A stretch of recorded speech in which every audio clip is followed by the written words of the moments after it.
Yes, so thank you for tuning in once again to IPOB Media.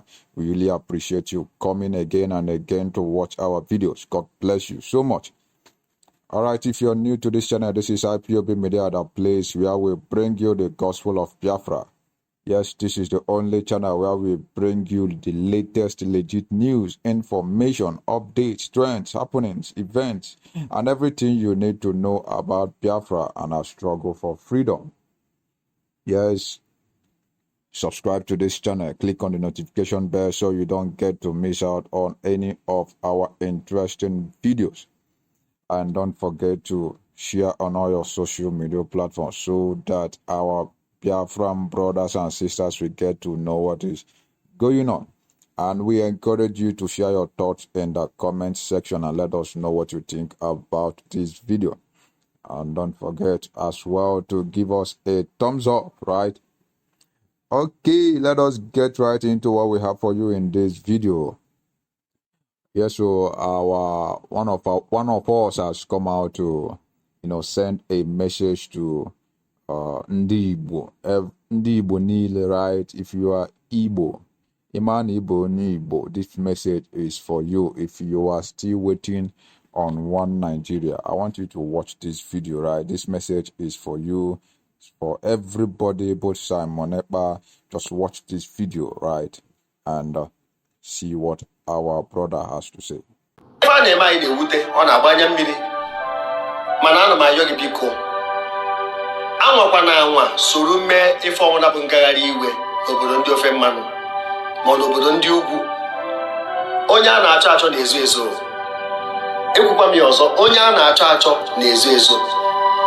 A na-ede anyị were anyị ọnya ihu n'azụ. Biko ejikwa n'aka gị metụ ife anyị eji wee wepụ ndụ gị. Onye ọbụla dị anyị mkpa, ma ndị isi ike, ma ndị ma eme, ma ndị amara eme. Maka onye susucha emecha ọma. Anyị ncha ama ama chief, anyị ncha mara chief ọrụ nkụzi ya na ikwu amara ibezi ya. Biko emekwana ngagharị iwe n'ụdị ọbụla, maka na nwanne anyị nwoke enyebere ya mandate ya. N'ofu aka ka m ka na-agwakwa nwanne anyị nwoke Mr. Peter Obi. Ekwuona m ugboro kwuo ya n'ọtụtụ ihe onyonyo. Ọkwa ịfụrụ ụkwụ ọ na-apị mkpụrụ adịrị ya n'ahụ na ọ dị ekwesịgo na ọ ya egosi anyị ife o ji wee bụrụ okenye, maka ya na-achụkwugharị ndị ọ ya anata ọchịchị mpụtara akwụkwọ ya tere ya n'aka nke njibụrụ mmadụ. Ọkwa aka ka ọ na-agwa etiri ọkụkọ akị, maka na ha amanye ya ha nyegodi ya ịmachi onye kpọrọ gị asị wee nakpa ụra naba. Ekwukwa m ya ọzọ, onye kpọrọ gị asị nye gị ife jide ma na ọsịtọp obi gị briefcase gị jide ma na o nwee ike ọgwụ ike adị n'ime ya ka e wee lapụta gị. Onye ka o ji dị mkpa ekwukwe na akwụkwọ nsọ na charity begins at home. Anyị edozichagodu maka onwe ndị kpọrọ ya asị n'ala Igbo, nwee ndị na-agharị ya aja na garị, nwee ndị nyanwa n'onwe ya ọ masị ọkwa otu ndị agha si eme. Ka anyị bịagodu na umegodo nwanne, ka anyị bịa hie ikwu, ka anyị natagodo gbakọ izu ọnụ. Onye bụ na ugwu azịza adịghị ya mgbachi. Ọ na-abụ ndị ugwu na-arụ ana ha dị n'ugwu, ndị ofe mmanụ na-arụ ana ha dị n'ugwu. Anyị ama akwado arụrụ ana ka anyị bịazie dị n'ugwu mee ife ọma, ka anyị bịa dị n'ugwu mee ezigbo ife, ka anyị bịa dị n'ugwu chọba udo, ka anyị bịa dị n'ugwu chọba ọganiru, ka anyị bịakene tụwa alụ ka ife si wee mebie n'ụdị ya n'ala Igbo. Ka anyị tụke na alụ ife gbasara ọbara a na-akwafu n'ala Igbo. Ka anyị tụke na onwe anyị ajụjụ, kedu ebe anyị nọkọgo town hall meeting asị na ndị Igbo ji wee biri n'ebe a ka ha nọ? Maka otu o si wee dị so passionate inweta new Nigeria, nrụ nwere ofu anya na-ene nye nwee n'ụdị ọnụnụ ọkụ n'obi ya ife gbasara ala Igbo. Mgbe Zik nọ, ọ bụrụ Zik of ndị Igbo, ọ bụrụ Zik of Nigeria, o je bụrụ Zik of Africa. Ọ dịka onye echiri ụkọchukwu ọfụ amachaghị ekwu okwu Chukwu, o jewe na katidral izi oziọma. Ịgbakwana mistake o mere na katidral ya edu na-egbuo karịa ya. Ọ ka mma na o mere ya na outstation ọ na parish. Ọ bụrụ na echekwa nwa obe gị, ịma chekwa nwa obodo ife ọsọ gị mere, a na-esi be ete ejebe. Mana ekwuo na m ya, ị na-ekwuri ife ọ na-achọ bụ ịchị obodo a. Na ka anyị Igbo dị n'ebe m na-ekwu, ka anyị were ike n'udo, ka anyị were ike n'ịfụnanya gbaa izu, ka anyị mara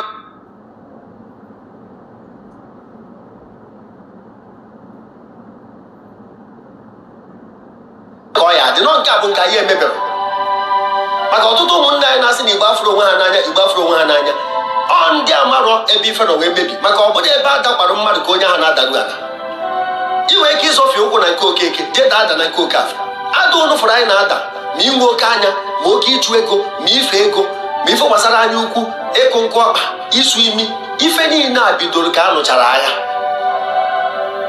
jee jụọ na-ese maka Eastern Region na-eme ka ife ọnụ nwee ofu obi wee ka na-aga n'iru economically politically ha wee fe ife na-eme na mbọ ndị ọcha ka a nụchaziere agha ụnụ ama ife bụ 20 pounds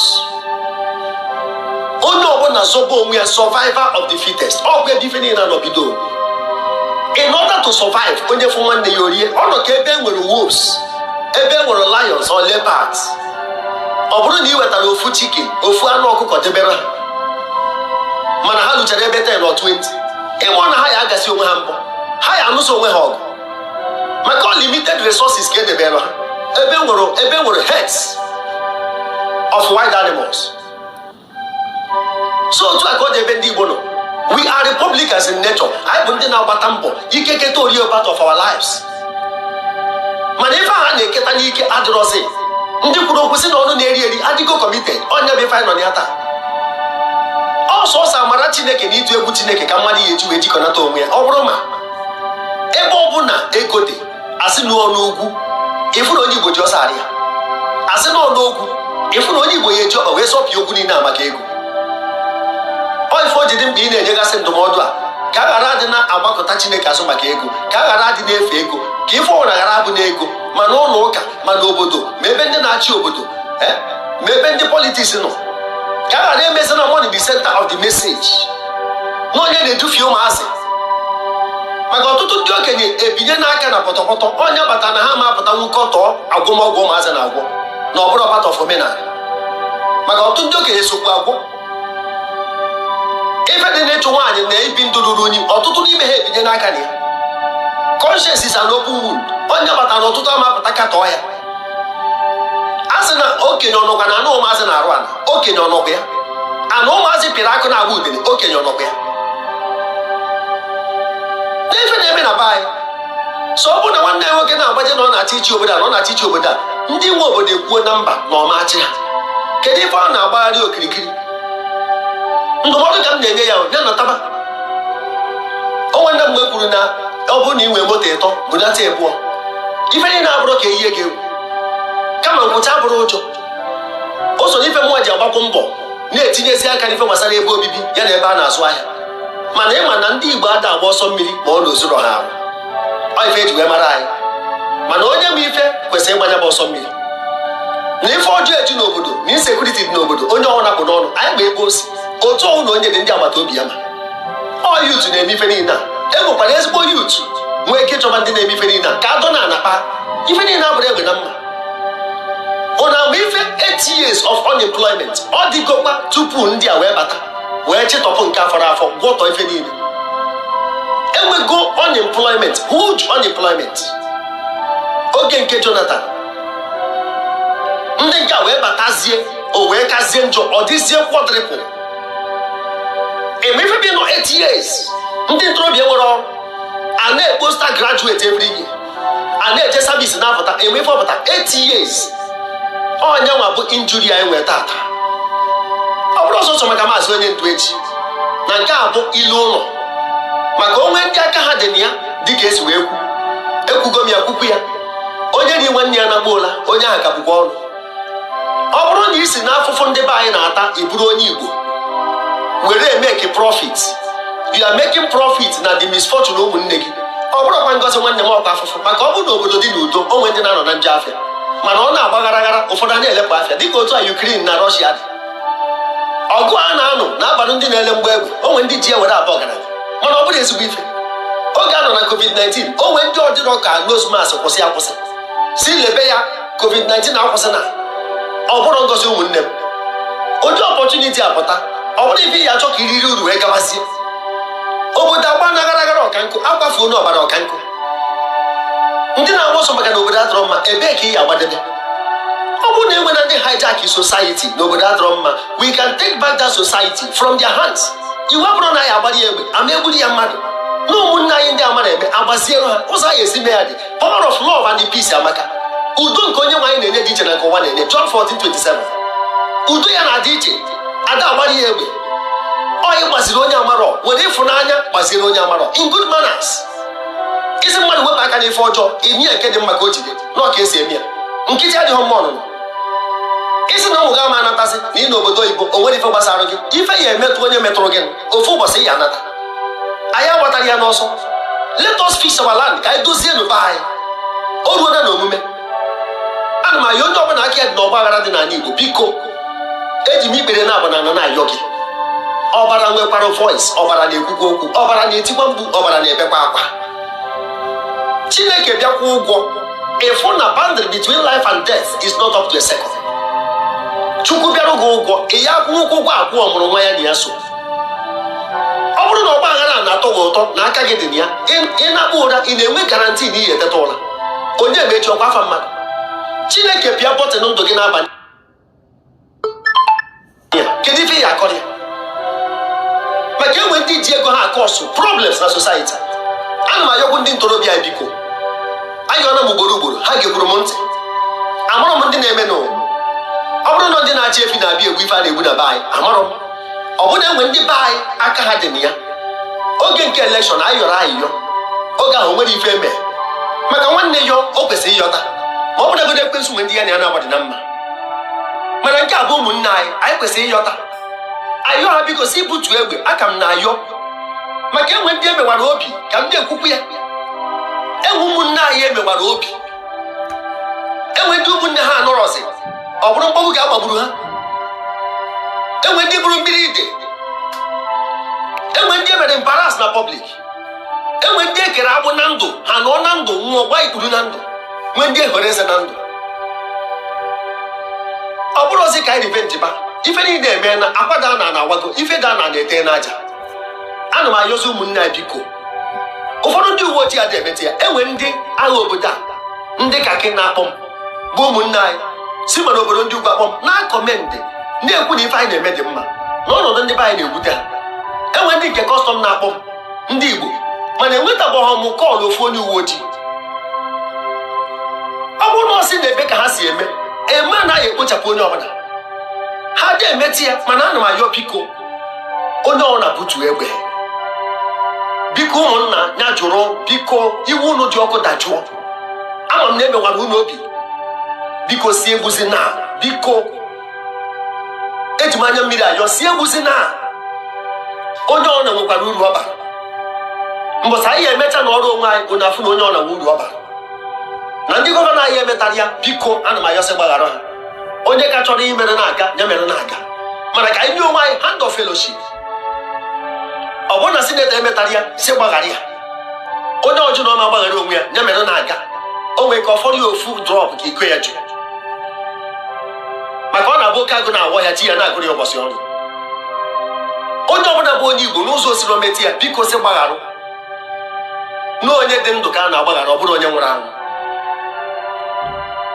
Ọ bụrụ na anyị dozie ebe anyị maka ọ bụ ife niile a na-afịọ be anyị ndị nọ n'ugwu ajụ na ha ma agbadata. Ọ ka mma na ọ nwụrụ n'ugwu. Ndị n'obodo Igbo ajụ na ha ma abata. Ụfọdụ meghe ọnụ akọbara m ma ndị gbachara ana ahụ na-abụ gara aga wee ruo tata no allocation ọfịa tochie ndị lesịrị ha na blọkụ si ha na fon. Mmadụ nwee trọst asụ onye Igbo ebu wee kwụnye ụgwọ na akaụntụ gị. Igopụtara ya a na-akọ stori. Ajụjụ m bụ ọ ndị kọmuniti riri ego ka individuals riri ego maka iri ego jide ana ọ bụrụ iri isi na abanda ọ na-egbu dike. Ọ bụrụ na ana enwere isi ndị ji ego ana wetakwa ime were ana dị n'okwu wee lesị mmadụ. Anyị na-eme n'ife ka anyị na-ajụ n'onwe anyị ajụjụ. Ọtụtụ ụmụnna anyị enwe na mgbawa obi. Ụfọdụ sị na ụmụ ha abatabeghị na ha ma abatazi. Onwe ndị nke gwa m nọ for the first time ịkpọ ụmụazụ wee nata after 15 years. Ha wee nata ka m gara akpọ n'obodo afọ mana ọ na-ala Igbo. Were egbe wee na-ahasi ya na ha ji ya bata. Were isi egbe kụọ mpa ha. Wee mechaa ha akaja na afụrụ moto ahụ anya wee ruo taa. For the first time ụmụazị ya si obodo Igbo anata. Ọ bụrụ such a traumatic experience. Na ikwute okwu obodo a n'ime investment ha gbafuo. Kedu ka anyị esi na-agba onwe anyị egbe n'ụkwụ? Kedu ka anyị esi na-agharị onwe anyị aja na garị? It is very bad ụmụnne m, ọ dị njọ. Onye ọbụla na-eme ife adọrọ mma ka anyị kpaa na-akpa. Ọ bụrụ aka ka anyị enyere ha ncha so n'ife anyị ji agba izu. Ka eji onye ọbụla aka n'ọrụ, ka onye ọbụla jide ife dị mma rapụ nke ọjọọ, ka ewepụ aka enwe dị n'ofe. O nwere ife ọzọ anyị na-agbara izu, ọ ịfụnanya, ọ udo, ọganiru, ịdị n'otu. Enwero iwu dị ife ndị a niile m na-agụsị. Ha nche niile anọghị n'iwu, ịfụnanya, ịdị n'otu, ọganiru. Ha nche ya enye anyị nwere onwe n'ụzọ ọbụla maka izu ka mma na nne ji. Zisa ihe onyonyo a, afọ m brother Paul Chigbo ka ọ dị. So you've heard from our brother. Let us know what you think in the comment section. Do you agree with him or do you have an objection? Let us know. And if you criticize, please do so in a respectable manner, as this is a peaceful community. All right, if you've not yet subscribed to this channel, please subscribe, right? This is the favor you do us. And also a favor to yourself, that you click on the notification bell so you don't get to miss out interesting videos that we push out daily. Okay, and don't forget to share on all your social media platforms so that everybody, especially our fellow Biafrans, get to know what is going on. Thank you very much. God bless you.